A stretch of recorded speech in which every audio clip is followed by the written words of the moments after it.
बिस्मिल्लाहिर्रहमानिर्रहीम। अस्सलाम वालेकुम व्यूवर्स। आज हम बनाएंगे मज़ेदार सॉफ्ट ब्रेड, वो भी विदाउट ओवन, आसान तरीके से। हर टिप्स एंड ट्रिक्स मैं आपके साथ शेयर करूंगी कि आप ब्रेड को पतीले में किस तरीके से बेक कर सकते हैं। तो चले जी बनाना स्टार्ट कर लेते हैं।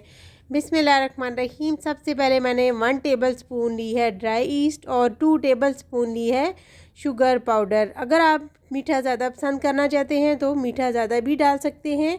तो यहाँ पे जी 1/2 कप पानी और 1/2 कप दूध शामिल किया है। नीम गर्म दूध और पानी है।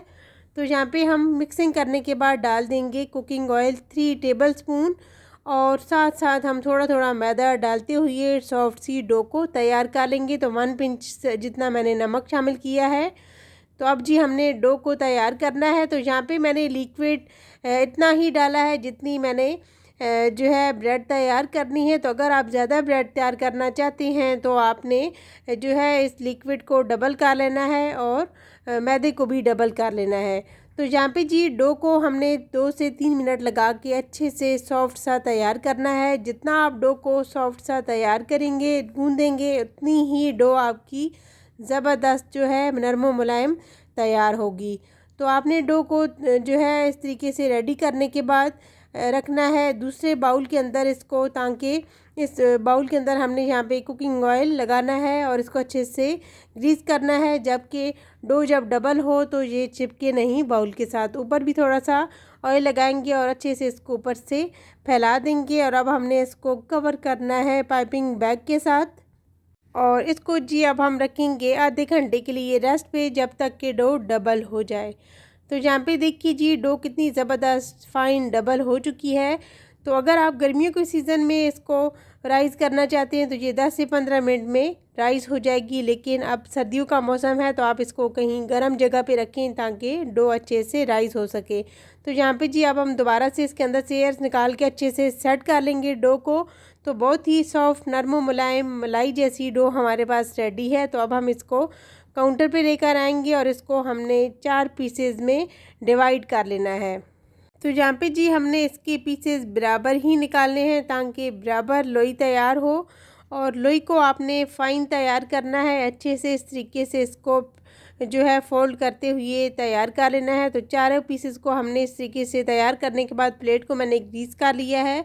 तो अब हम इस प्लेट के अंदर सेट करके इन जो है बॉल्स को यानी कि लोई को जो है साइड पे रखेंगे और साथ हमने एक लोई को काउंटर पे ही छोड़ना है और साथ साथ हमने मैदा डस्ट करते हुए इसको बेलन की मदद से बेल लेना है। तो जितना ही जो है आपने इसको बेलना है, तकरीबन इतना बारीक भी ना हो और ना ही इतना ज़्यादा जो है थिकनेस इसकी होनी चाहिए। तो इसको आपने एक ही साइज़ में सारे चारों पीसेस को बराबर ही बेलन की मदद से बेल लेना है। तो यहाँ पे देखिए जी एक जो है पीसेस हमने बेल लिया है, इतनी ही थिकनेस होनी चाहिए। तो अब हम सारे पीसेस को भी इसी तरीके से बेलेंगे, लेकिन हर पीस के ऊपर यहाँ पे हमने बटर लगा लेना है। आप बटर की जगह पे घी भी लगा सकते हैं। तो इसी तरीके से जी आपने अच्छे से फैलाते हुए एक पीस को ग्रीस कर लेना है। तो अब हमने इसी साइज़ में एक और पीस जो है रेडी कर लेना है। तो यहाँ पे देखिए बराबर साइज़ में हमने लोई तैयार की है। तो बराबर ही साइज़ में हमने ये रोटी की पीसेस जो है इनको तैयार कर लेना है। तो इसी तरीके से 1 बाय 1 जो है बटर लगाते जाएंगे और रोटी के जो पीसेस हमने तैयार करके रखे हैं वो भी हमने साथ साथ 1 बाय 1 जो है डालते जाने हैं। बस आपने यहाँ पे इसको बराबर साइज़ में सेट करते जाना है, छोटा बड़ा बिल्कुल भी नहीं रखना। आगे चल के आप जो है रेसिपी आपकी इतनी फ़ाइन नहीं बनेगी। तो इस तरीके से जी हमने दोबारा से जो अगला पीस है उसके लिए हमने दोबारा से बटर लगाना है और बटर लगाने के बाद एंड वाला जो पीस है उसको भी इसको अच्छे से सेट कर देना है, बराबर कर लेना है।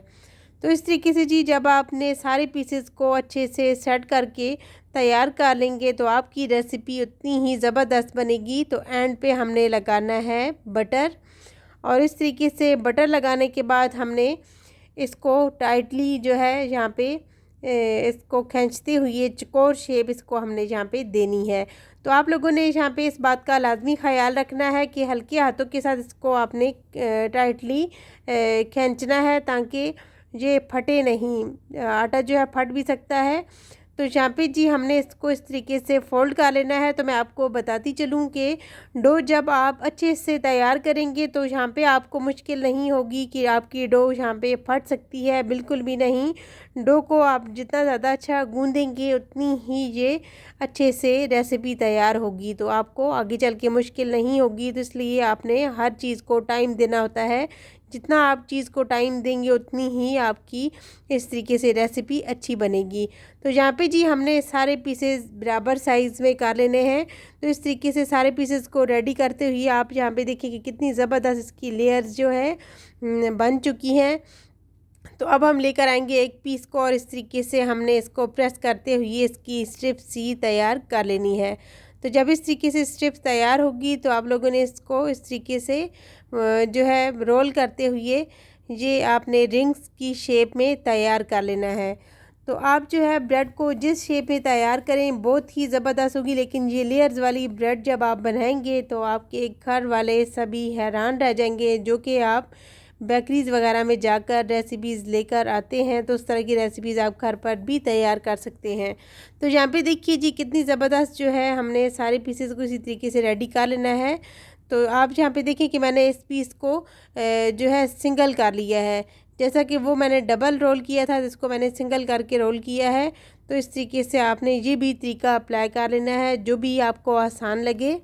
ये स्पेशल उन लोगों के लिए है जैसा कि बच्चे जब मोबाइल वगैरह देखते हैं तो वो इस तरह की रेसिपीज़ देखते हैं तो वो फरमाइश करते हैं घर में कि हमें जी इस तरह की रेसिपी चाहिए और हमें बना के दें या हमें ला कर दें। तो कुछ लोगों के पास बेकरी नज़दीक नहीं होती या उनके पास जो है अगर वो घर में बनाना चाहते हैं तो उनके पास अवन वगैरह नहीं होता, उन्हें बेकिंग का मसला होता है। तो स्पेशल उन लोगों के लिए है कि वो घर पर तैयार कर सकते हैं, वो भी विदाउट अवन पतीले में बेकिंग करके शानदार रेसिपी तैयार कर सकते हैं, जो कि बेकरी की महंगी और शानदार रेसिपी है। तो इस तरीके से जी आप सारी रेसिपी को यहीं पे इस तरीके से तैयार कर लें और घर पर आप ये कम पैसों में कम खर्च में तैयार कर सकते हैं। तो यहाँ पे जी बेकिंग ट्रे हमारे पास रेडी है। तो इसके अंदर जी हमने सारे पीसेस स्टेप बाय स्टेप जो है इन्हें सेट करते हुए तैयार करके रख देना है।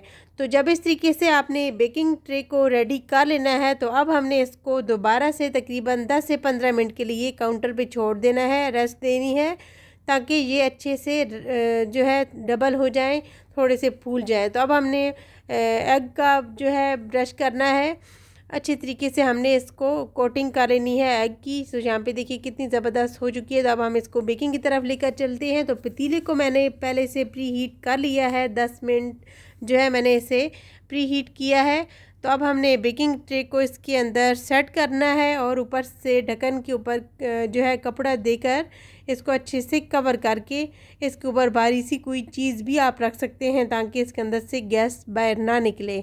तो जो है इसको हमने 20 से 25 मिनट के लिए रखना है बेकिंग के लिए। और अब हम यहाँ पे आपको दिखाएंगे इसकी फ़ाइनल लुक कि कितना ज़बरदस्त हमारे पास जो है बेकिंग हो चुकी है। यकीन जानिए आपको ये बेकिंग इस तरह की मिलेगी ओवन वाली, लेकिन आप मेरे चैनल पे हर रेसिपी पतीले की बेकिंग में मिलेगी और आसान और हर टिप्स एंड ट्रिक्स के साथ मिलेगी। यकीन जानिए कितनी ज़बरदस्त रेसिपी है और नरम मुलायम ब्रेड जो है बनकर तैयार हुई है, और वो भी लेयर्स वाली ब्रेड जो आपको मेरे चैनल पे हर किस्म की ब्रेड मिलेगी और वो भी पतीले की बेकिंग में विदाउट ओवन मिलेगी। यकीन जानिए इतनी शानदार रेसिपी बनकर तैयार होती है।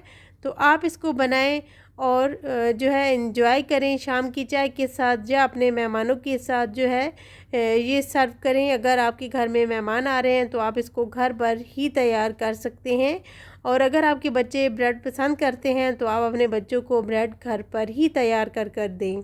ये रेसिपी ज़रा सी भी अच्छी लगी तो ट्राई ज़रूर कीजिएगा। Thanks for watching. अल्लाह हाफिज़।